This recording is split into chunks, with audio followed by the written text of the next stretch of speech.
के इस वीडियो में, जिसके अंदर में फ्रेंड्स हम लोग हमारा जो बीपीएससी टीआरई 3.0 और बीपीएससी टीआरई 4.0 के लिए हम लोग जो एक इंपॉर्टेंट वाली क्लास हम लोग देख रहे हैं उसको हम लोग कंटिन्यू करेंगे। तो चलिए फ्रेंड्स जल्दी से आगे बढ़ते हैं हम लोग, पहले क्वेश्चन की तरफ में हम लोग आगे बढ़े। और जितने भी लोग हमारे साथ में यहाँ पर में जुड़ चुके हैं उन सभी का स्वागत है। जैसे कि मैं यहाँ पर में देख पा रहा हूँ फ्रेंड्स, कंटिन्यूअसली लोग हमारे साथ में यहाँ पर में जुड़ते जा रहे हैं। और जैसे कि आप लोग हर बार करते हो फ्रेंड्स, सेशन के पहले ही काफी सारे लोग हैं जिन्होंने सेशन को लाइक कर दिया है। 400 प्लस जो बच्चे यहाँ पर में लाइक्स कर चुके हैं ऑलरेडी सेशन को, तो बहुत बहुत शुक्रिया आप सभी लोगों का फ्रेंड्स। ठीक है, चलिए जल्दी जल्दी से फ्रेंड्स हम लोग यहाँ पर में हमारे पहले क्वेश्चन की तरफ में आगे बढ़े। पहला क्वेश्चन देखिए आप लोगों का, ठीक है, करंट अफेयर्स से रिलेटेड है। 37th जो आपका जो राष्ट्रीय खेल हुआ था, नेशनल गेम, उसके शुभंकर का नाम क्या था? उसके मैस्कट का मतलब होता है फ्रेंड्स आपका, उसका जो एक चिन्ह जो है वो बना लिया जाता है। आजकल आप लोगों को पता है अलग अलग, ठीक है, जो भी खेल होते हैं या कोई इवेंट होते हैं तो कोई ना कोई शुभंकर उसका होता है। ठीक है, और वो शुभंकर हर जगह पे फिर वो चित्रित किया जाता है। जैसे टीवी पे ऐड आ रही है तो वो चित्र आता है, ठीक है, या आप लोग न्यूज़पेपर में ऐड दे रहे हैं या वो उसके बारे में छापा जा रहा है तो वो शुभंकर छापा जाता है। तो फ्रेंड्स मोगा, ठीक है, ये याद रखना है आप सभी लोगों ने। यहाँ पर मैं आप लोग देख सकते हो इस तरीके से गोवा के मुख्यमंत्री जो है प्रमोद सावंत, उन्होंने राष्ट्रीय खेलों के जो 37वां जो संस्करण था उसके लिए मोगा नामक शुभ जो था, ठीक है, मैस्कॉट, वो लॉन्च किया था। ये याद रखना है आप सभी लोगों ने। ठीक है, तो वो आप लोगों से दो चीजें यहाँ पर में क्लियर हो गई कि राष्ट्रीय खेलों का 37वां संस्करण कहाँ पर में आयोजित हुआ था। जल्दी से आप लोग क्वेश्चन में से आंसर निकाल के बताइए, देखते हैं कितने लोग इसका आंसर कर पाते हैं। क्वेश्चन में से आंसर निकालिए एक बार जल्दी से सभी लोग कि 37वें नंबर का राष्ट्रीय खेल कहाँ पर में आयोजित हुआ था। ठीक है, और इसके अंदर में टॉप कौन से देश, कौन से राज्य ने टॉप किया है और बिहार कौन से नंबर पे था। चलिए ये भी एक बढ़िया वाली बात है यार, है ना, कि अलग अलग कितने सारे क्वेश्चंस बन जाएंगे इसमें से। तो मैं आप लोगों को सारे के सारे बता देता हूँ फ्रेंड्स यहाँ पर में, ठीक है, कि गोवा में आयोजित हुआ था 37वें नंबर का राष्ट्रीय खेल, ये याद रखेंगे आप सभी लोग। इसके अलावा जो है मोगा, इसका जो है वो चिन्ह था, मैस्कॉट या फिर शुभंकर जिसको आप लोग कहते हो, टॉप किया था फ्रेंड्स महाराष्ट्र ने। ठीक है, टॉपर कौन था? महाराष्ट्र था। बिहार जो है वो कितनेवें नंबर पे आया था? पूरे जितने भी अलग अलग राज्य थे, सर्विसेज वगैरह जो होती है ना, उसने भी इसमें हिस्सा लिया था। तो बिहार जो है फ्रेंड्स, ऐसा सब मिलाकर टोटल बिहार राज्य 30वें नंबर के ऊपर में था। ठीक है, 8 मेडल जीते थे और 30वें नंबर के ऊपर में था बिहार। ओके, तो यहां पर मैं आप देख सकते हो कि 37वें नंबर का नेशनल गेम्स जो है गोवा में हुआ। गेट सेट गोवा उसकी थीम थी।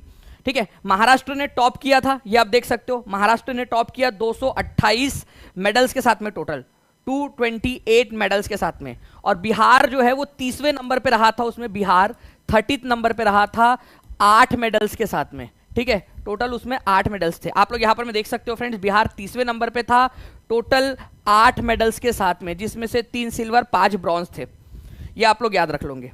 ठीक है, तो जो जो चीजें सीखी हमने, ठीक है, उसको जल्दी जल्दी से आप लोग क्या करेंगे, रिवाइज कर लेंगे। एक बार लिख दो आप सभी के सभी लोग। ओके, कहा हुआ कौन से नंबर में? गोवा में जो नेशनल गेम हुआ था, गोवा में जो नेशनल गेम्स हुए थे वो कौन से नंबर का गेम था? चलिए, अब एक उल्टा क्वेश्चन ये भी बन सकता है आप लोगों से, बन सकता कि नहीं बन सकता? अगर हाँ आपको लग रहा है फ्रेंड्स कि यहाँ पर मैं आपको रिवीजन करा रहा हूँ, मैं सारे के सारे जो क्वेश्चन बन सकते हैं वो करवा रहा हूँ, तो सेशन को आप लोगों ने क्या करना है, प्रतिसाद देते रहना है। वही चीज डिसाइड करेंगे कि कितना बड़ा सेशन और कितने आपके लिए जो है क्वेश्चन लेने हैं और कितना बड़ा सेशन करने हैं आप लोगों के लिए। ठीक है, गोवा के अंदर में हुआ था। उसके बाद में अगर मैं बात करूँ आप लोगों से फ्रेंड्स, मैस्कॉट क्या था इसका?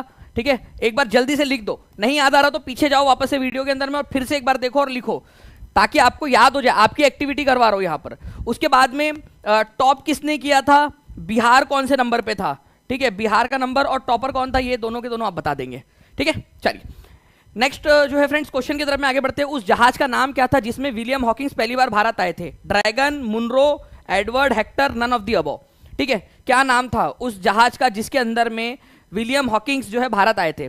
विलियम हॉकिंस जो है फ्रेंड्स, आप लोगों को याद रखना है कि उस जहाज के कप्तान थे जो पहली बार उस अंग्रेजी जहाज या फिर ब्रिटिश जहाज के कप्तान थे जो भारत आया था। ठीक है, तो 1608 की घटना है, विलियम हॉकिंस भारत आए।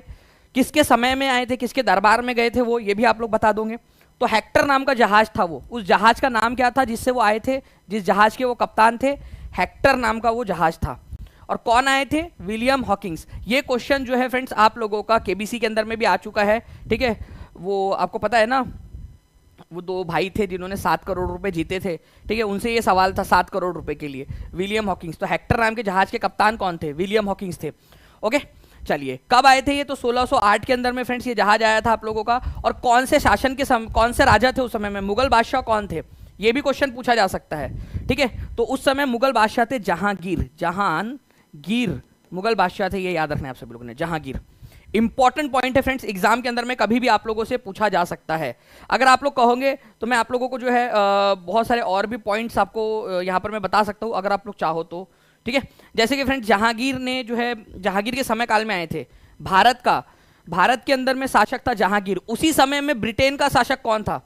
जल्दी से बताइए आप सभी लोग, ब्रिटेन का शासक कौन था? तो ब्रिटेन का शासक था उस समय में जेम्स वन, ये याद रखना है आप सभी लोगों ने फ्रेंड्स। ओके, तो विलियम हॉकिंस किसके प्रतिनिधि के रूप में भारत आए थे? ये क्वेश्चन बनेगा एग्जाम के अंदर में। तो विलियम हॉकिंस किसके प्रतिनिधि के तौर पर भारत आए थे? ठीक है, ये याद रखेंगे आप सभी लोग, जेम्स वन की तरफ से। जेम्स वन इंग्लैंड के उस समय में राजा थे, उन्होंने उनको भेजा था जहांगीर के दरबार में भारत में, ठीक है। सूरत के अंदर में इन्होंने लैंड किया था। जहांगीर से के साथ में आकर इन्होंने तुर्की भाषा में और फारसी भाषा में मस्त तरह की बात की, स्पेशली तुर्की भाषा में। ओके, तो जहांगीर को लगा क्या मस्त भाई, ये तो मस्त वाली तुर्की बोलता है, ठीक है, तो उसको इंग्लिश खान की उपाधि दी थी। तो ये क्वेश्चन एक इंपॉर्टेंट आप लोगों का बन जाता है कि इंग्लिश खान की उपाधि किसको मिली थी?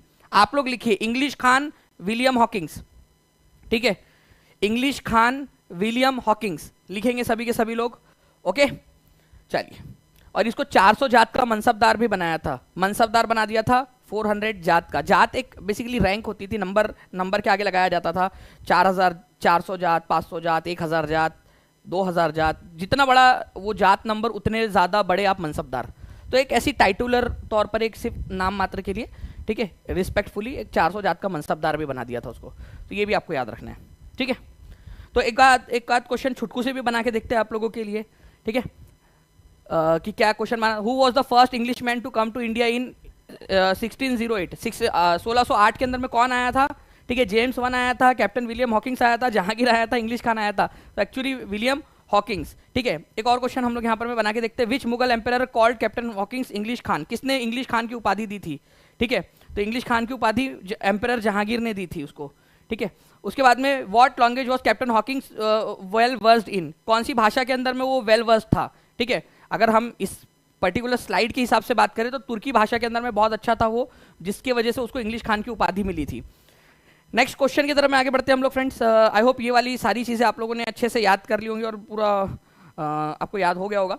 नेक्स्ट एक क्वेश्चन है आप लोगों का फ्रेंड्स, आर्टिकल नंबर 360, ठीक है, इंपॉर्टेंट है और ये एग्जाम में आया हुआ क्वेश्चन है।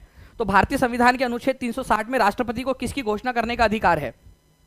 देखिए इतने सारे लोग देख रहे हैं फ्रेंड्स, जल्दी जल्दी से सेशन को लाइक एंड शेयर करते रहेंगे, और जिन्होंने भी अब तक टीचिंग परीक्षा चैनल को सब्सक्राइब नहीं किया, चैनल को सब्सक्राइब करके बेल आइकन जरूर दबा देंगे।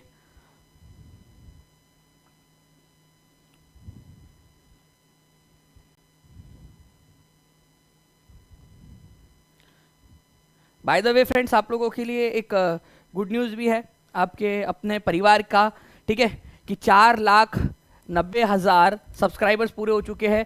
केवल 10,000 दूर है हम लोग 500,000 से, ठीक है। तो आपका अपना परिवार टीचिंग परीक्षा, ठीक है, तो जल्दी जल्दी से सभी के सभी लोग सेशन को लाइक एंड शेयर करते हुए सब्सक्राइब भी करते रहेंगे, ताकि हम लोग इसी तरीके से पूरा जो परिवार है अपना वो आगे बढ़ते रहे। तो वित्तीय जो आपातकाल है फ्रेंड्स, ठीक है, उसकी घोषणा कर सकते हैं आपका।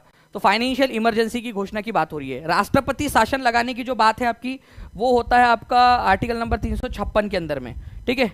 और मौलिक अधिकारों को रोकने की जो अधिकार है वो आप लोगों का आर्टिकल नंबर 359 के अंदर में दिया गया है। आर्टिकल नंबर 359 के अंदर में वो एक अलग आर्टिकल है आप लोगों का, ठीक है। तो वित्तीय आपातकाल या फाइनेंशियल इमरजेंसी, अगर मान लीजिए देश के अंदर में पैसे खत्म हो जाए तो फाइनेंशियल इमरजेंसी लगाई जा सकती है। तो आर्टिकल नंबर 360 फाइनेंशियल इमरजेंसी से डील करता है आपका, ठीक है, ओके।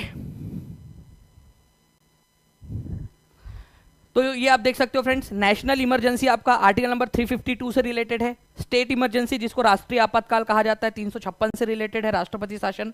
और फाइनेंशियल इमरजेंसी वित्तीय आपातकाल 360 से। एक भी बार हमारे पास में भारत के अंदर में अब तक एक भी बार फाइनेंशियल इमरजेंसी नहीं लगी है, ये याद रखना है आप सभी लोगों ने, ये एक इंपॉर्टेंट पॉइंट है। नाउ फ्रेंड्स, अब आप लोगों से जो मैं क्वेश्चन पूछने वाला हूँ, ठीक है, इसको प्लीज बहुत अच्छे से ध्यान से देखिए आप सभी के सभी लोग। और एग्जाम में पूछा गया क्वेश्चन है आप लोगों का ये, और मुझे लगता है कि आगे में भी पूछा जा सकता है, तो प्लीज इस पर्टिकुलर क्वेश्चन के लिए तैयार रहिएगा। मैं इसका आपको पोल भी दूंगा, देखते हैं कितने लोग इसका आंसर कर पाते हैं। ठीक है, एक बहुत ही इंपॉर्टेंट वाला क्वेश्चन है, इसका आंसर कीजिए आप सभी के सभी लोग। मैं थोड़ा सा साइड हो जाता हूं ताकि आप लोगों को पोल दे सकूं मैं। इसको देखिए आप सभी लोग और आंसर कीजिए। विनय वर्मा जी एक बार ऐप को जो है ना थोड़ा सा एक्सप्लोर कीजिए, आपको आराम से वो दिखने लगेगा, या फिर अदरवाइज जो नंबर चल रहा है ना नीचे में उसके ऊपर में भी आप जानकारी ले सकते हो, टीम आपकी बिल्कुल हेल्प करेंगी।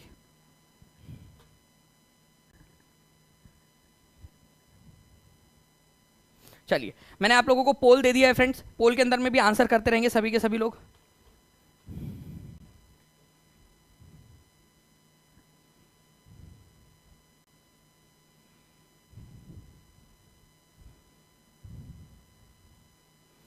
आपको क्या बोला यहां पर में, national commission for human rights, ठीक है, जो मानव अधिकार, राष्ट्रीय मानव अधिकार आयोग है उसकी स्थापना, ठीक है, कब की गई थी?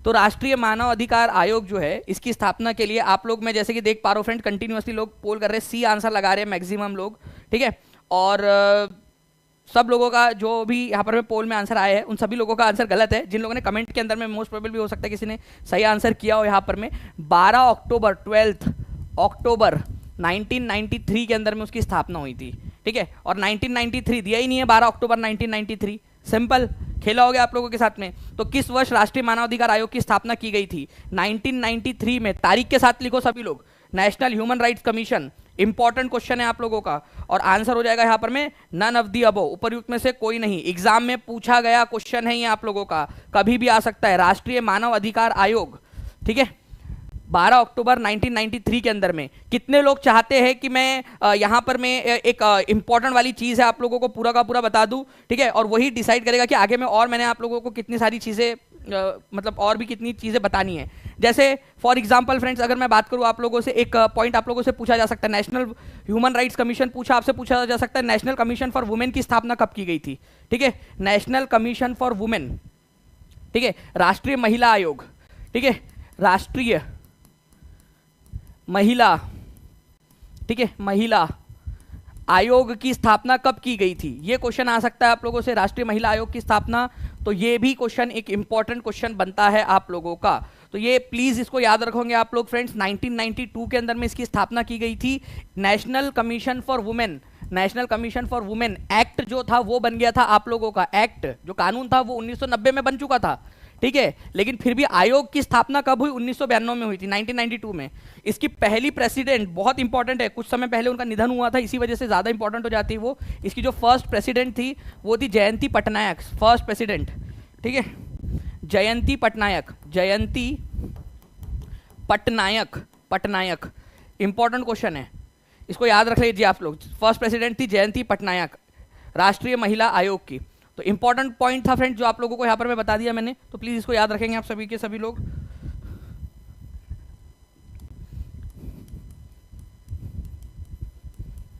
ठीक है, उसके बाद में और क्या पूछा जा सकता है आप लोगों से? इसके अलावा आप लोगों से नेशनल कमीशन फॉर एससी पूछा जा सकता है, नेशनल कमीशन फॉर एससी, ठीक है। तो आप लोगों को बताना चाहूंगा फ्रेंड्स कि नेशनल कमीशन फॉर एससी जो है वो आर्टिकल नंबर 338 के तहत में बनाया गया था 1992 के अंदर में।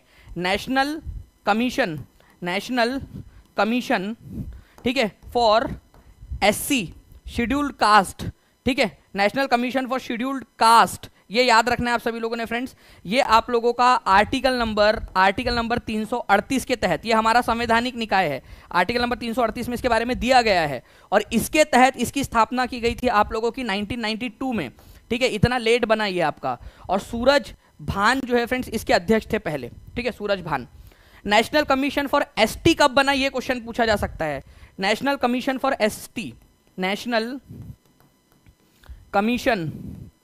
Commission for ST, scheduled tribe के लिए, ओके। तो ये भी आप लोग थोड़ा सा याद रख लीजिए, पहले एससी एसटी एक ही में हुआ करता था, ठीक है, बाद में अलग कर दिया गया यहाँ पर में, जब से 2003 के अंदर में ये बना आप लोगों का, ठीक है। 2003 में ये एक आर्टिकल बनना लगा, और 2004 में इसको बनाया गया आप लोगों का। तो हुआ क्या था, 2004 में वैसे इसको बनाया गया, लेकिन इसके लिए एक संविधान संशोधन हुआ था, ठीक है। देखिए यहाँ पर मैं पढ़ाई करते करते कई बार घुटनों पे भी आ जाना पड़ता है फ्रेंड्स, पढ़ाते पढ़ाते। 89th नंबर का जो संविधान संशोधन था आप लोगों का 2003 में, ठीक है, उसके जरिए भारत के संविधान में, ठीक है, आर्टिकल नंबर, ठीक है, 338 ए जोड़ा गया। इसके जस्ट बाद में 338 ए जोड़ा गया, जो कि बात करता है नेशनल कमीशन फॉर एसटी से, ठीक है, शेड्यूल ट्राइब्स के बारे में बात करता है ये याद रख लेंगे आप सभी लोग। तो national commission for schedule tribe का आर्टिकल कौन सा है, तो ये भी आप लोगों से बन सकता है, कौन से संविधान संशोधन के जरिए जोड़ा गया, ये बन सकता है आप लोगों से क्वेश्चन। तो क्या क्या हमने पढ़ा, ठीक है, national commission for backward classes भी अगर आप चाहोगे, देखिए यहाँ पर मैं देख रहा हूँ ना कि एक चीज़ होती है कि भाई कितना रिस्पॉन्स है और कितना ज़्यादा जो है आप लोगों के लिए और करना है। जैसे कि 1800 बच्चे देख रहे हैं यहाँ पर, मैं 1200 लाइक से अपने अपनी जिम्मेदारी समझ के यार उसको करते जाएंगे आप सभी लोग, सेशन को आगे बढ़ाते जाइए, लाइक एंड शेयर करते रहिए, तो मैं उतना ज़्यादा आप लोगों के लिए जो है फ्रेंड्स और ज़्यादा मेहनत करने के लिए पूरी टीम जो है वो मोटिवेटेड रहेगी। Now national commission for SC हमने देखा, नेशनल कमीशन फॉर एसटी देख लिया, दोनों के दोनों देख लीजिए। नेशनल कमीशन फॉर एससी बना था आपका 1992 में, नेशनल कमीशन फॉर एसटी बना 2004 में। नेशनल बैकवर्ड क्लास कमीशन जो है ये आप लोगों का कब बना, क्योंकि ये भी आप लोगों से पूछा जा सकता है, बैकवर्ड क्लास, ठीक है, तो बैकवर्ड क्लास के लिए कमीशन कब बना, national commission for backward classes, okay, national commission for backward classes. Backward classes का मतलब होता है पिछड़ा आयोग, ठीक है, राष्ट्रीय पिछड़ा आयोग।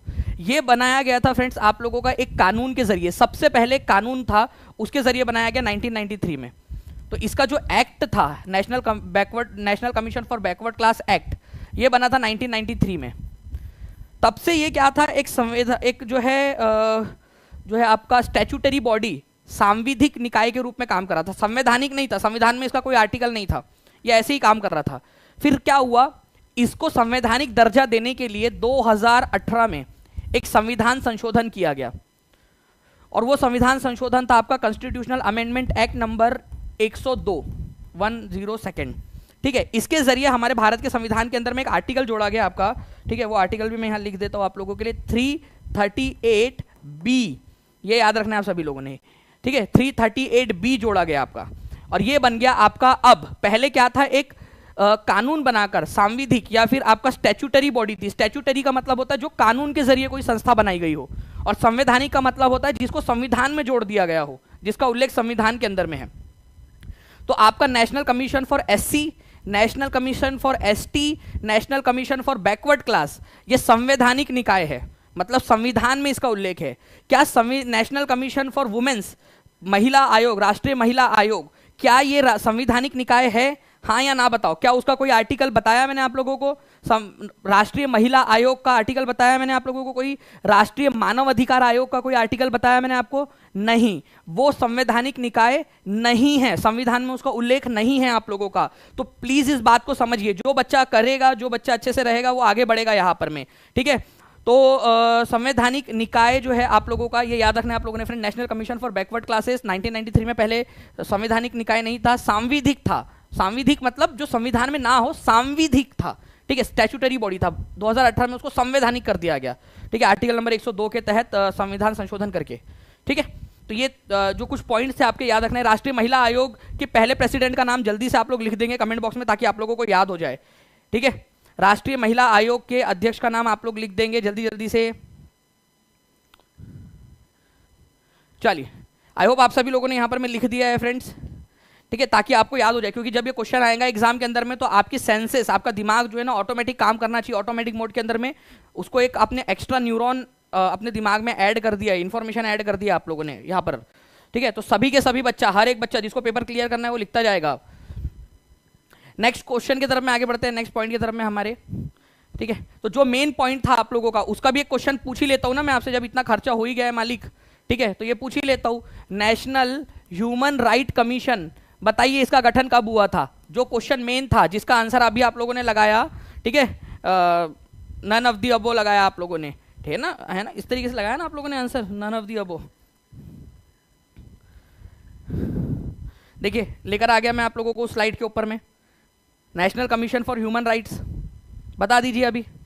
और ये आप लोगों के लिए फ्रेंड, देखो कमेंट जब करते हो ना, जब आप लोग लिखते हो, आप लोगों के साथ, आप लोगों का फायदा है, आप लोगों को लंबे समय तक याद रहेंगी चीजें। अदरवाइज आप सोचो, मेरी बात को समझो, पढ़ तो सब लोग रहे, ठीक है, क्यों याद नहीं रहता उनको, क्यों पेपर क्लियर नहीं होता? कितने साल से पढ़ रहे? 15 साल तक आप लोगों ने पढ़ाई की। अगर पहली से मैं ग्रेजुएशन तक की बात करूं, सब पढ़ चुके आप लोग। कहीं ना कहीं आप लोगों ने किसी ना किसी बुक में ये भी पढ़ा होगा, कहीं ना कहीं आपके करिकुलम के अंदर में या कहीं ना कहीं आया होगा ये एक चीज, ठीक है आपके, लेकिन आप उसको स्किप करके भूल गए जस्ट बिकॉज क्योंकि रिवीजन नहीं की, सारे सेंसेस का इस्तेमाल नहीं किया। और आप लोगों के लिए कुछ ना कुछ लोग ऐसे होंगे जो आपको भटकाते रहते होंगे, इधर से उधर, उधर से उधर करते रहते होंगे, खुद चुपके से पढ़ लेते होंगे, लेकिन आपको जो है वो बहका देते होंगे।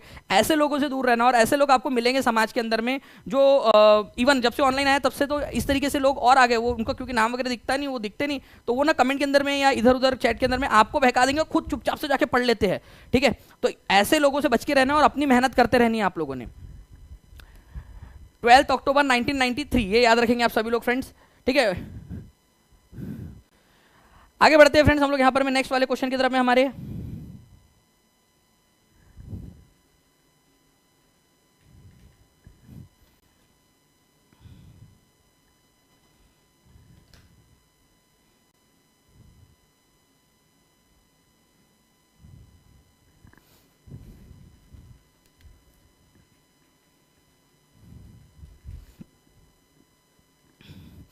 निम्नलिखित में से कौन सा समवर्ती सूची में शामिल है? Which of the following is included in concurrent list? अब ये कॉन्करेंट लिस्ट क्या होती है ये भी देख लीजिए आप लोग, ठीक है। What is mean by concurrent list?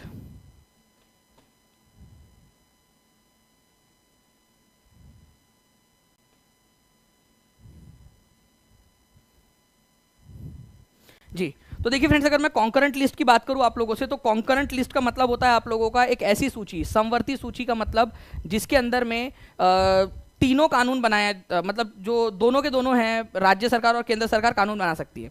Actually हुआ क्या है कि हमारे भारत के शेड्यूल का नंबर भी याद रखना है, 7वें नंबर का है शेड्यूल। 7वें नंबर का जो शेड्यूल है वो ये कहता है कि हमारे भारत के राज्य सरकार और केंद्र सरकार के बीच में काम का बंटवारा किया जाएगा। कुछ काम ऐसे रहेंगे जो केंद्र सरकार कर सकती है, ठीक है, कुछ काम रहेंगे जो राज्य सरकार कर सकती है, और कुछ रहेगा जो दोनों मिलके कर सकते हैं। तो जो दोनों मिलके करते हैं ना, उनको समवर्ती सूची कहते हैं आप लोग। समवर्ती सूची, जो उसकी जो सूची है जो दोनों मिलके कर सकते हैं। और समवर्ती सूची में क्या क्या आता है आप लोगों का, ठीक है, ये भी तो क्वेश्चन बन सकता है ना आप लोगों का कि क्या क्या आता है आप लोगों का। और दूसरी चीज फ्रेंड्स, एक चीज याद रखनी है आप लोगों ने, समवर्ती सूची आपकी ली कहां से गई है, ये क्वेश्चन भी एक बहुत इंपॉर्टेंट है। आप बताइए समवर्ती सूची कौन से देश से ली गई है, ये क्वेश्चन आएगा एग्जाम के अंदर में आप लोगों का। इंपॉर्टेंट मार्क कीजिए आप सभी लोग इस पर्टिकुलर क्वेश्चन को कि समवर्ती सूची कहां से ली गई है, ठीक है। समवर्ती सूची कौन से जगह से ली गई है ये आप लोग बताओगे जल्दी जल्दी से। समवर्ती सूची जो है फ्रेंड्स ये ली गई है ऑस्ट्रेलिया से, ठीक है, ऑस्ट्रेलिया से, ठीक है। और समवर्ती सूची में क्या क्या है आप लोगों का, देखिए सबसे पहले अगर मैं केंद्र सरकार की बात करूं आपसे, तो केंद्र सरकार किस में कानून बना सकती है? रक्षा, मतलब डिफेंस में जितने भी हमारे देश की रक्षा से रिलेटेड कानून है वो केंद्र सरकार बनाती है। अंतर्राष्ट्रीय संबंध, इंटरनेशनल रिलेशन, पाकिस्तान के साथ कैसे संबंध रहेंगे, दूसरे देशों के साथ कैसे संबंध रहेंगे, वो केंद्र सरकार का काम है। बंदरगाह मतलब पोर्ट। रेलवे बहुत ही इंपॉर्टेंट है फ्रेंड्स, ठीक है। रेलवे किसकी जिम्मेदारी है? अगर आपको, ठीक है, मान लीजिए कि पटना से लेकर, ठीक है, गोवा तक की डायरेक्टली एक रेल बिछानी है, गोवा तक की, ताकि आप पटना से डायरेक्टली गोवा तक जा सके, ठीक है। पटना में बैठे अपनी बैचलर्स पार्टी मनाने के लिए आप डायरेक्टली गोवा चले गए ट्रेन में बैठ के, ओके। तो आप चाहते हो कि मोदी जी आप भी बैचलर जैसी जिंदगी जी रहे हो, हम भी मतलब जो आपकी शादी होने वाली उससे पहले आप बैचलर जैसी एक बार बैचलर पार्टी करना चाहते हैं, तो प्लीज़ पटना से डायरेक्ट गोवा तक की एक ट्रेन जो है सुपर फास्ट हाईवे वो चला दीजिए। तो वो मोदी जी से रिक्वेस्ट करनी पड़ेगी, उसमें नीतीश कुमार कुछ नहीं कर सकते, ठीक है। संचार हो जाए, इसके अलावा जो है फ्रेंड्स करेंसी, वेरी इंपॉर्टेंट। एक एग्जाम्पल दे सकते हो जिसको आप लोग मुद्रा भी बोलते हो, मुद्रा, करेंसी, जल्दी बताइए आप लोग। करेंसी जो है इसको लेकर, करेंसी जो है आपका कौन करता है? केंद्र सरकार। इसका एग्जाम्पल दीजिए आप लोग कोई, अगर किसी को याद आ रहा है आप लोगों से, ठीक है। वो 8 नवंबर की तारीख 2016 की रात के 8 बज रहे थे। चलिए, राज्य की सूची के अंदर में आता है पब्लिक ऑर्डर, पुलिस आता है, खेती किसानी मतलब एग्रीकल्चर जो है राज्य सरकार की सूची के अंदर में आता है, अस्पताल, दवाखाने, सार्वजनिक स्वास्थ्य। बट कुछ ऐसे मामले हैं जो दोनों बना सकते हैं, जैसे कि शिक्षा, दोनों के पास में कानून है, वन, दोनों के पास में अधिकार है। पहले ये शिक्षा और वन जो है राज्य की सूची में थे। कौन सा संविधान संशोधन है जिसके जरिए इसको यहां से हटाकर यहां डाल दिया गया? ठीक है, अगर आप लोगों के रिस्पांस बराबर से आ रहे हैं तो फ्रेंड्स इसको भी हम लोग यहाँ पर में देखेंगे और कुछ क्वेश्चंस भी मैं आपके बना दूंगा। आपका कॉन्स्टिट्यूशनल अमेंडमेंट एक्ट नंबर कौन सा था और वो ईयर कौन सा था जिसके जरिए जो राज्य सरकार की सूची से निकालकर शिक्षा और वन को, ठीक है, एजुकेशन और फॉरेस्ट को यहां डाल दिया गया आप लोगों का।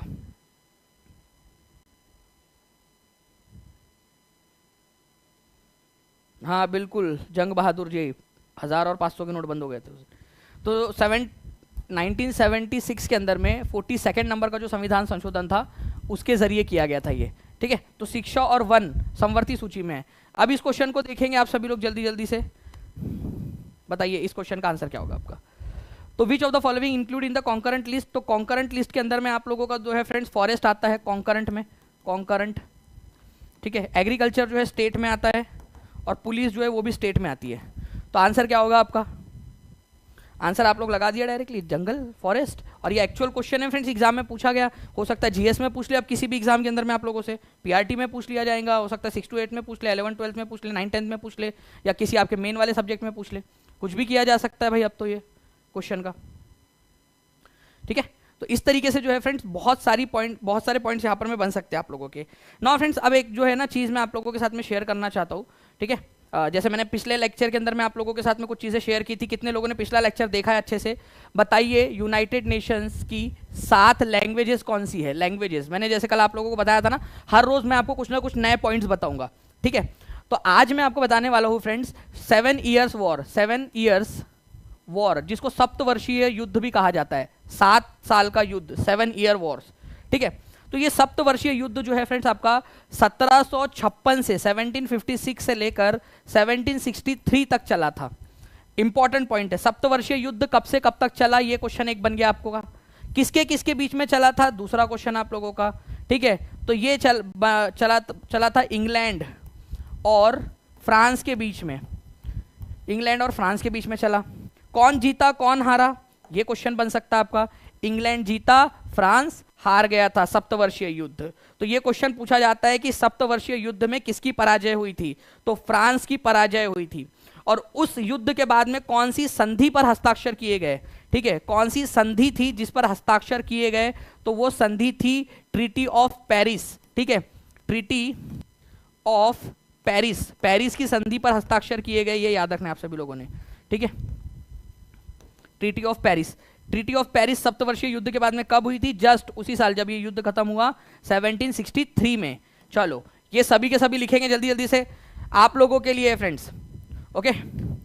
और यहाँ पर मैं देखिए 2250 से ज्यादा लोग देख रहे हैं, 1600 लाइक्स है यहाँ पर में। और आप लोगों में से काफी सारे लोग अभी यहाँ पर मेरे को एनालिटिक्स में दिख रहा है कि सेशन चैनल को सब्सक्राइब भी नहीं किया, काफी सारे लोग ऐसे हैं। तो जल्दी जल्दी से चैनल को सब्सक्राइब भी करते रहेंगे, टीचिंग परीक्षा चैनल को सब्सक्राइब कर लेंगे और बेल आइकन दबा देंगे, ताकि आप लोगों को ऐसे ही रोज जो है फ्रेंड्स कुछ इन्फॉर्मेशन मिलती रहे, क्योंकि ये इन्फॉर्मेशन बहुत ज्यादा इंपॉर्टेंट है जो मैंने आप लोगों को दिया है, ठीक है। अगर आप लोग कहोगे तो और भी इंफॉर्मेशन है जिसके ऊपर में फिर मैं क्वेश्चंस आप लोगों से पूछूंगा। मेरे को बताइए टेस्ट के लिए कब आप लोग रेडी है, ठीक है, टेस्ट के लिए कब रेडी है आप सभी के सभी लोग। टेस्ट के लिए जो मैं सारी इंफॉर्मेशन दे रहा हूं इसके ऊपर में क्या हम लोग, ठीक है, आपका 3 तारीख को टेस्ट ले सकते हैं, ठीक है, बड़ी टेस्ट, लेकिन वो सिर्फ लाइव ओनली टेस्ट रहेंगी। और उसके तुरंत बाद जो बच्चा लेक्चर देखेगा उसके तुरंत बाद उसको एक टेस्ट हम लोग ऐप पर भी देंगे, ताकि उसमें भी हम लोग रैंकिंग चेक कर सके। लेकिन वो सेशन सिर्फ लाइव रखेंगे, जो बच्चा लाइव रहेगा उसी के लिए अवेलेबल रहेगी, फिर उसके बाद में हम उसको हटा देंगे, ठीक है, लाइव ओनली, ताकि आप लोगों को एक फील आए एकदम एग्जाम वाला, ठीक है। तो परसों के दिन रखे या 3 तारीख को या 4 तारीख को रखे, लेकिन जो अब तक मैं पढ़ा चुका हूं इस सीरीज के अंदर में, ठीक है, जो भी सेशंस हो चुके हैं आप लोगों के, ओके, वो सारे सेशंस आप लोगों ने देख कर आने हैं, ऐसा मैं आप लोगों से उम्मीद करूंगा, तब जाकर मैं लूंगा। आप लोग मेरे को कमेंट करके बताना आप सभी लोग, ओके। पूरे हम लोग एक बड़ा सेशन लेंगे, नंबर्स डाल के क्वेश्चन लेंगे और देखेंगे कि कितने क्वेश्चंस आप लोगों के सही हुए हैं, ओके। तो मेरे को कमेंट करके जरूर बताइएगा आप सभी लोग। तब तक ये यहाँ पर मैं इसको 7 ईयर वॉर किसके किसके बीच में हुआ, कब से कब तक हुआ, कौन सी संधि हुई थी, ये आंसर करिए। मैं तब तक आपको और जो है 2-3 पॉइंट जो है फ्रेंड्स मैं बताता हूँ आप सभी लोगों को, इंपॉर्टेंट वाले। पटना के अंदर में गोल घर का निर्माण जो है फ्रेंड्स एक इंपॉर्टेंट पॉइंट है जो पूछा जा सकता है। पटना में गोल घर का निर्माण, पटना गोल घर कितने लोग गए हैं देखने के लिए, ठीक है, गोल घर का निर्माण कब किया गया था, पटना में गोल घर का निर्माण कब किया गया था, निर्माण कब किया गया था। ठीक है, पटना में गोल घर का निर्माण कब किया गया था? बताइए। गोल घर कितने लोगों ने देखा है या नाम सुना है कभी ना कभी? हाँ चलिए, काफ़ी सारे लोग हैं जो गए भी है घूमने के लिए वहाँ पर, मैं देखा है उन लोगों ने। ठीक है, उसकी कैपेसिटी कितनी है ये भी बता देंगे।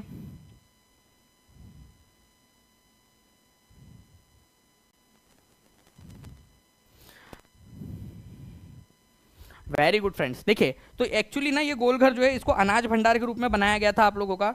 मैं आपको थोड़ा सा इसके बारे में जानकारी दे देता हूँ। ये जो गोल घर था इसका निर्माण कार्य शुरू हुआ था, ठीक है, स्टार्ट हुआ था इसको बनाना, ठीक है, आपका जनवरी 1784 के अंदर में। ठीक है, और ये कंप्लीट कब हो गया था आपका? कंप्लीट हो गया था आप लोगों का जुलाई, ठीक है, 1786 के अंदर में ये कंप्लीट हो गया आपका। तो ये बनकर तैयार हो गया था आपका जुलाई 1786 के अंदर में। इसकी कैपेसिटी कितनी है? कैपेसिटी बहुत इंपॉर्टेंट है, कैपेसिटी, क्योंकि कितना अनाज रखा जा सकता है इसके अंदर में। जब बनाया गया इसको, वॉरेन हेस्टिंग के समय में बनाया गया था इसको, ये भी याद रखना है आप सभी लोगों ने फ्रेंड्स। ठीक है, लॉर्ड वॉरेन हेस्टिंग ने इसको बनाने का जो है वो वहाँ पर में निर्णय लिया था पटना में। ठीक है, तो 1,40,000 टन अनाज इसके अंदर में स्टोर किया जा सकता है। पटना में, बिहार से रिलेटेड है, तो भाई एक चीज़ आप लोगों की और बन गई। चलिए जल्दी जल्दी से इसको पढ़िए आप सभी लोग, और कमेंट के अंदर में सारे लोग लिख देंगे। और देखिए यहाँ पर मैं 2300 बच्चे देख रहे हैं और चैट रेट आप लोगों का कम चल रहा है, मतलब काफ़ी सारे लोग एक्टिविटी में पार्टिसिपेट नहीं कर रहे। और जो बच्चा एक्टिविटी में पार्टिसिपेट नहीं करेगा, ठीक है, उसको दिक्कत होगी। तो प्लीज़ एक्टिविटी के अंदर में पार्टिसिपेट करते रहिए आप सभी के सभी लोग। ठीक है,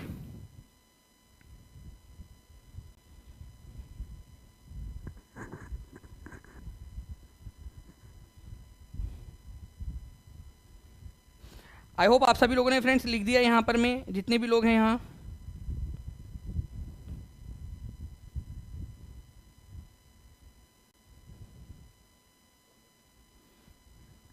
चलिए नाउ फ्रेंड्स, अब मैं आप लोगों से एक और सवाल पूछ रहा हूँ। ठीक है, आप लोगों को बताना है, ठीक है, जनसंख्या के मामले में 2011 की जनगणना के अनुसार जनसंख्या के मामले में आपका सबसे ज़्यादा जनसंख्या, सबसे ज़्यादा, ठीक है, लार्जेस्ट पॉपुलेशन कौन से डिस्ट्रिक्ट में है?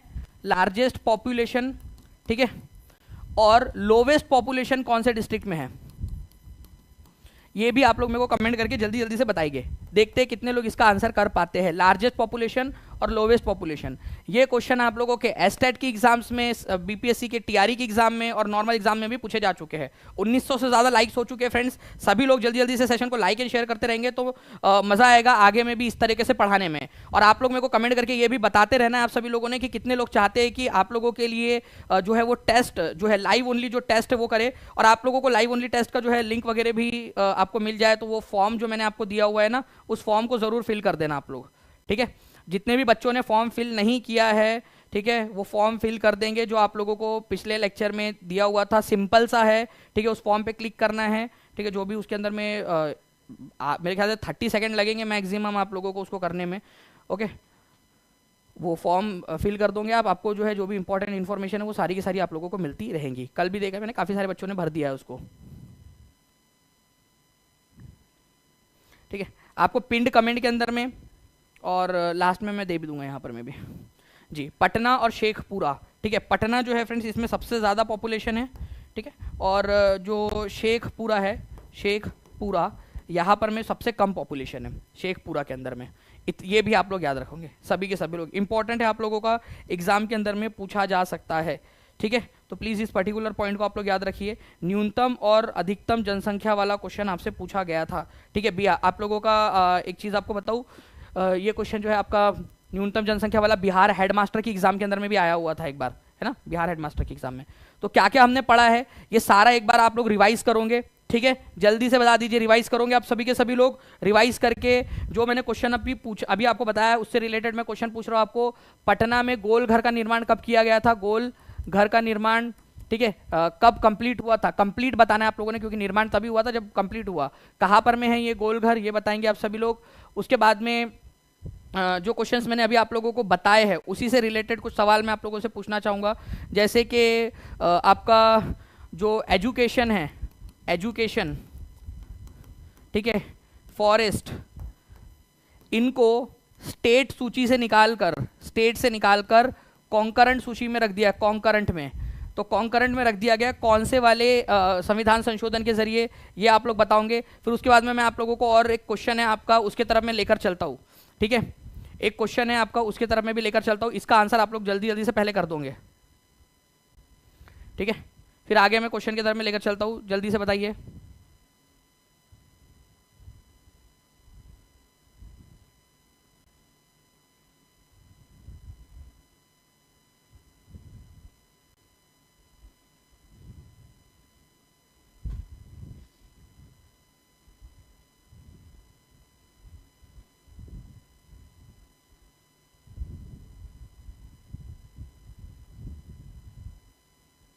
बहुत बढ़िया।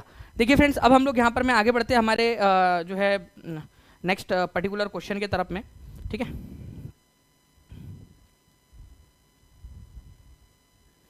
इस क्वेश्चन के अंदर में फ्रेंड्स आप लोगों से पूछा गया है कि फ्रांस की जो टेरिटरी थी, फ्रांसीसियों ने भी भारत पर कब्जा किया था, तो फ्रांस की टेरिटरी को आखिरकार भारत में कब मिला दिया गया, ठीक है।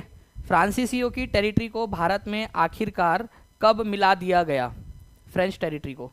तो इसको समझने के लिए ना आप लोगों को दो तीन चीज़ें समझनी पड़ेगी फ्रेंड्स, ठीक है। फ्रेंच भारत में कब आए थे, तो सबसे पहले तो मैं आपको ये बता देता हूँ कि कौन कौन कब कब जो है किस तरीके से हमारे भारत के अंदर में आया था, ठीक है। तो हमारे भारत के अंदर में जो है PDEDF, ठीक है, PDEDF, ये याद रखना है आप लोगों ने, ठीक है। तो यहाँ पर मैं आए थे आपके पोर्तुगीज, ठीक है, पोर्तुगीज जो थे वो आए थे। फिर ये आए डच, डच मतलब होता है आपका नेदरलैंड के निवासी, नेदरलैंड, या जिसको पहले होलैंड भी कहा जाता था, होलैंड भी कहा जाता था, ठीक है। फिर आया आप लोगों के इंग्लिश जिसको आप ब्रिटिशर भी कहते हैं, इन्होंने भारत के ज़्यादातर बड़े हिस्से पे राज किया, ठीक है। फिर आए थे डेनिश, ये दानिश नहीं, हाँ मैं नहीं आया, नहीं तो बोलेंगे सर आप इतने पुराने हो, ठीक है। आप जो है 1618 के अंदर में आ गए थे, ठीक है, 1616 के अंदर में। तो ये डेनिश मतलब डेनमार्क के जो लोग हैं उनको कहा जाता है डेनमार्क, ठीक है, डेनमार्क। मैं इनसे भी ज़्यादा पुराना हूँ, ठीक है। फ्रेंच लोग आए, ठीक है, आपके सबसे लास्ट में। तो फ्रेंच लोग जो है फ्रेंड्स ये सबसे लास्ट में कब आए थे, ये भी क्वेश्चन बन सकता है आप लोगों का। तो आपको याद रखना है फ्रेंड्स 1668 में, औरंगजेब के समय में ही आए थे, 1668 के अंदर में, 1668 में आए थे, ठीक है। तो फ्रांसीसी लोग 1668 में, 1668 के अंदर में आए, और इन्होंने फाइनली हमारे भारत में जो उनकी टेरिटरी थी, ठीक है, उसको भारत को सौंप दिया। कब? 1954 के अंदर में, ठीक है। तो 1954 के अंदर में पुंडीचेरी वगैरह जो एरिया था ना, वो इन्हीं के कब्जे में था, तो इन्होंने इसको छोड़ दिया, हमारे भारत को सौंप दिया। तो आंसर आप लोगों को जो है ऑप्शन नंबर सी हो जाएगा। तो ये PDEDF ये याद रखना है आप सभी लोगों ने फ्रेंड्स, इंपॉर्टेंट है, ठीक है। अच्छा, एक क्वेश्चन आपसे ये बनता है कि कौन सा देश था जिसने 1845 में अपनी जो टेरिटरी थी वो इंग्लिश को बेच दिया, मतलब इंग्लैंड वालों को बेच दिया, ठीक है। तो अपनी जो बिजनेस था वो इंग्लिश को बेच दिया उन्होंने 1845 के अंदर में, और धर्म कर्म के काम में लग गए। वो थे डेनिश लोग, डेनमार्क के, ठीक है। तो डेनमार्क ने देखा कि भाई भारत के अंदर में कोई फ़ायदा उनका है नहीं, वो धर्म प्रचार वगैरह के उसमें रूप में उसमें जुड़ गए वो लोग, और अपना जो बिजनेस था उन लोगों का अंडमान निकोबार वगैरह के अंदर में, और जो कोई द्वीप थे उन लोगों के, वो उन्होंने इंग्लिश को बेच दिए, इंग्लिश ईस्ट इंडिया कंपनी को बेच दिए, ठीक है। चलिए, तो ये भी एक क्वेश्चन बन सकता है आप लोगों का एग्जाम के अंदर में, ठीक है। चलिए नाउ फ्रेंड्स, एक और क्वेश्चन आप लोगों के लिए, ये एक बढ़िया क्वेश्चन है। और मेरे को एक बात बताओ, क्या ये वाला क्वेश्चन जो है आपका एग्जाम में आया था कि नहीं आया था? हाँ या ना में जवाब दो जल्दी से। ये क्वेश्चन आया था कि नहीं आया था एग्जाम में? हेड टीचर का लिए भी सर GS वाला पेड क्लास स्टार्ट कीजिए।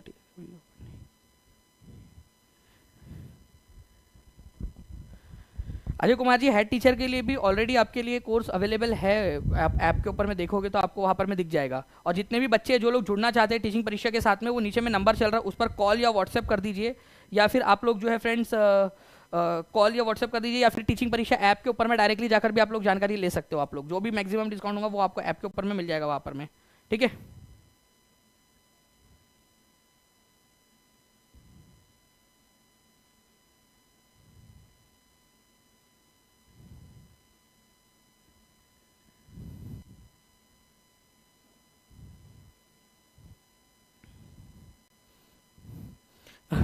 पता है क्या कौन है यहाँ पर? मैं एक चीज़ बताता आपको। मिड एंड माइंड है वो। उन्होंने एक इनको क्या बोला पता है क्या? ये डेनमार्क वाले लोगों को, भाई तुमको कंपनी नहीं बेचनी चाहिए थी करके।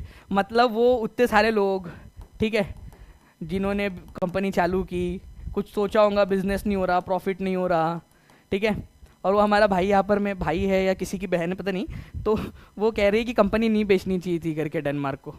अरे भाई उनका उनका डिसीजन यार, नहीं हो रहा होगा धंधा पानी, काम नहीं चल रहा होगा, जेब से पैसे लगाने पड़ रहे होंगे, तुम तो ऐसे ही करोगे, है ना? तुम्हारा तो यही है कि भाई जेब से पैसे लगा के कराते रहो करके, कंगाल हो जाओ। वो बेचारा डेनमार्क ने अपनी कंपनी बेच दी, नहीं चल रही उससे कंपनी यार, लॉस हो रहा। वहां पर में लोग उससे बोल रहे होंगे कि यार ये सारा का सारा बिजनेस फ्री में करो करके, तो बर्बाद हो गई कंपनी, वो बंद करने की नौबत आ गई। तो तुम उनसे कह रहे हो यार कि नहीं बेचना था करके, ठीक है? फिर वो केबीसी का क्वेश्चन कैसे बनता फिर ये वाला? नहीं, फूफा जी नहीं है वो कह रहे हैं कंपनी नहीं बेचनी चाहिए थी डेनमार्क को। वो अच्छा इंसान है, वो अपनी राय दे रहे हैं, ठीक है? तो आप लेट हो गए, आप थोड़ा जल्दी आते तो शायद उनको बता पाते कि नहीं बेचनी चाहिए थी। देखिए फ्रेंड्स, भारत में राज्यों का संघ और संघ की अधिक शक्ति है, ये कनाडा से लिया है हमने। ये क्वेश्चन डायरेक्टली पूछा था आपसे, ठीक है? तो डी की जोड़ी 2 के साथ लगेंगी आप लोगों की, और टी की जोड़ी 2 के साथ में एक ही जगह पे लगी, और D is the correct answer, खत्म। मैं इस तरीके से आप लोगों को बता दिया इसको। तो फंडामेंटल राइट्स हमने कहाँ से लिए हैं? फंडामेंटल राइट्स हम लोगों ने लिए हैं फ्रेंड्स यूएसए से। ये भी क्वेश्चन आया हुआ है एग्जाम के अंदर में। बी की जोड़ी लगेंगी 4 के साथ में, ये वो क्वेश्चन है जो एग्जाम में आए थे, उन्हीं का संग्रह है ये, ठीक है? बी की जोड़ी 4 के साथ में लगेगा। डायरेक्टिव प्रिंसिपल डीपीएसपी आयरलैंड से लिया है, और कॉन्करेंट लिया है आपका जो कॉन्करेंट लिस्ट है आप लोगों की, वो ऑस्ट्रेलिया से लिया है, ठीक है? कॉन्करेंट लिस्ट ये आपको ऑस्ट्रेलिया से लिया है। ये चारों के चारों पता है आपको क्या है? ये चारों के चारों आपके वो क्वेश्चन है, एक एक नंबर के लिए अलग अलग डिफरेंट शिफ्ट में टीआरई के आए हैं, टीआरई 1 और टीआरई 2 के लिए। तो भाई आपके लिए इतनी मेहनत करके एक एक पॉइंट बनाया है, इसके लिए 1 लाइक तो बनता है आप लोगों का। आप लोग बहुत कंजूसी करते हो यार, वो करने में, शेयर करने में, लाइक करने में, सब्सक्राइब करने में बहुत ज़्यादा कंजूसी करते हो। तो राज्य के नीति निर्देशक तत्व जो है, मूल अधिकार जो है, संघ राज्य संबंध में संवर्ती सूची, भारत में राज्यों का संघ और संघ की अधिक शक्ति, ये चारों क्वेश्चन आपके एग्जाम में आ चुके हैं, जिसको हमने कंपाइल कर दिया आप लोगों का। जी, जैसे अर्नव ठाकुर बोल रहे हैं कि कैंसल एग्जाम में आया था ये वाला क्वेश्चन, ठीक है? मूल अधिकार वाला क्वेश्चन आप लोगों का टीआरई 2 के एक शिफ्ट के अंदर में आया था, डीपीएसपी उसी शिफ्ट में आया था, राज्य के संदर्भ में संवर्ती सूची टीआरई 1 के अंदर में आया था एक शिफ्ट के अंदर में। तो ये वो क्वेश्चन है आप लोगों के, ठीक है?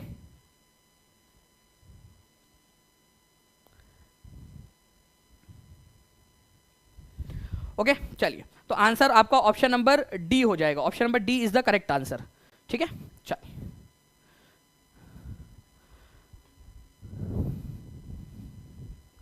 नाउ फ्रेंड नेक्स्ट एक क्वेश्चन है आप लोगों का। मुझे लग रहा है कि ये क्वेश्चन आप लोगों से पूछा जा सकता है, तो आप लोगों को एक बार बता देता हूं मैं आप लोगों को। जैसे कि ये क्वेश्चन है आप लोगों का कि भीमबेटका केव्स जो है वो कहां पर में लोकेटेड है? भीमबेटका केव्स कहां पर में लोकेटेड है?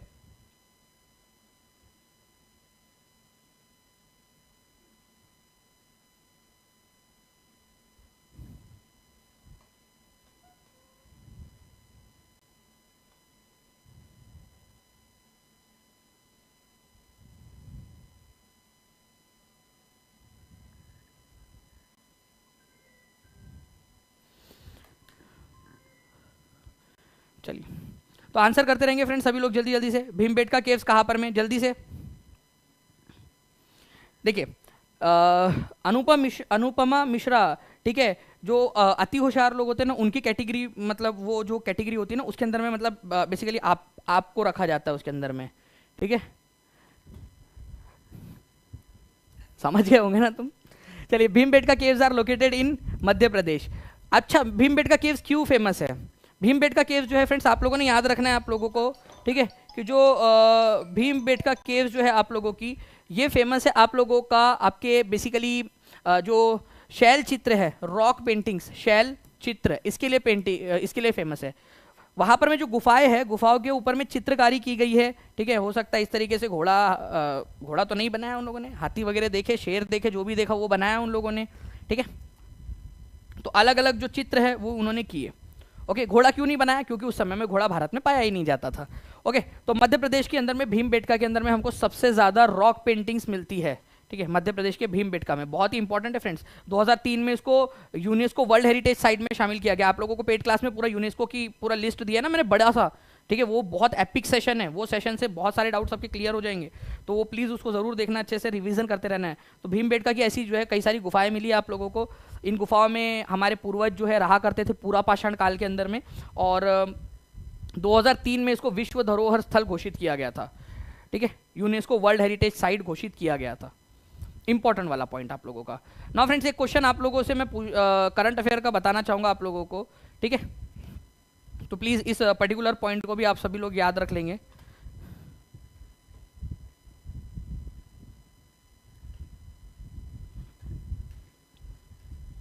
Which will be the theme country at 2025 Madrid international book fair. 2025 में मैड्रिड अंतर्राष्ट्रीय पुस्तक मेला आयोजित होने वाला है, मैड्रिड। अब बताइए आप लोग, ये मैड्रिड जो है नाम की जगह, वो कहाँ पर में है? जहां पर में आप लोगों का मैड्रिड इंटरनेशनल बुक फेयर ये आयोजित होने वाला है आप लोगों का, मैड्रिड।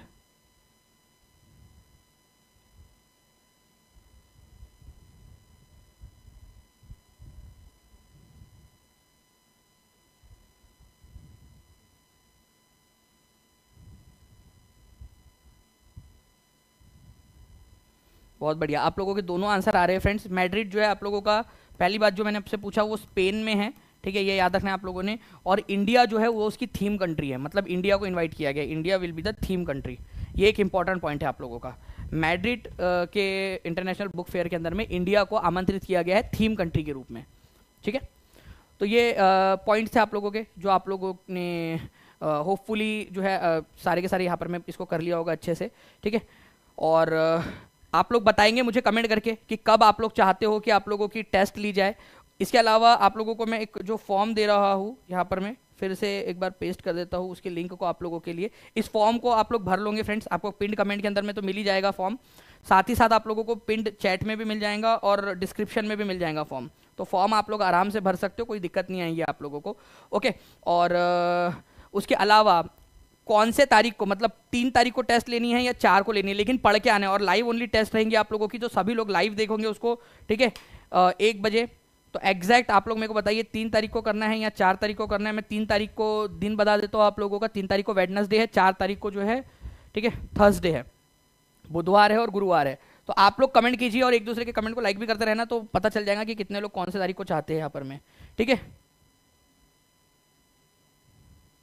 रिवीजन बैच में कहाँ देखने मिलेंगे? प्रियंका गुप्ता जी, रिवीजन बैच के अंदर में ना जितनी भी यूट्यूब की पीडीएफ होती है वो सारी डाल दी जाती है आपकी, और उसके ना पहला ही जो पेज होता है, जो जैसे मान लीजिए ये क्लास है आपकी, तो पहला जो पेज रहेगा आपका फर्स्ट स्लाइड, उसके बाद में जो सेकंड नंबर की स्लाइड रहती है वहाँ पर में एक लिंक रहती है, उस पर जैसे ही क्लिक करोगे वीडियो चलने लगेगा ये वाला। तो आपका रिवीजन बैच में भी ये डाल दिया जाता है आप लोगों का, और आपकी वो पीडीएफ भी आ जाती है वहाँ पर में, तो दोनों आपका फायदा हो जाता है। रिवीजन बैच क्या, सारे जो नॉर्मल बैच है आपकी उसमें भी आ जाती है। जो नॉर्मल बैचेस है वो बच्चे जिन लोगों ने किया हुआ है, लिया हुआ है, उन लोगों को पता होगा। ठीक है, नहीं पता है तो आप लोग थोड़ा सा एक्सप्लोर कर लीजिए ऐप को, वहां मिल जाएगा आपको। ओके, आप लोग मेरे को तारीख बताइए। ठीक है, और लाइव ओनली क्लास, और अभी से देखना स्टार्ट कर दीजिए, अभी से ही जितने भी लेक्चर्स है अभी जो हुए हैं आप लोगों के पिछले 10 दिन के अंदर में, उसको देखना स्टार्ट कर दीजिए सभी के सभी लोग अच्छे से। ओके, चलो, thank you very much, take care and bye, God bless you all, thank you. Link मैंने डाल दिया आप लोगों का यहाँ पर में, और पिन भी कर दिया है, तो होपफुली आप लोगों को मिल गई होंगी। इसको फॉर्म को आप लोग फिल कर दीजिए, जिन्होंने फिल नहीं किया। जिन्होंने फिल कर दिया उनका ऑटोमेटिकली वो फील्ड है, उनको नहीं मिलेगा। लाइक कर देना फ्रेंड सेशन को, और चैनल को सब्सक्राइब करके बेल आइकन जरूर दबा देना। ठीक है, बाय, थैंक यू, मिलते हैं नेक्स्ट लेक्चर में।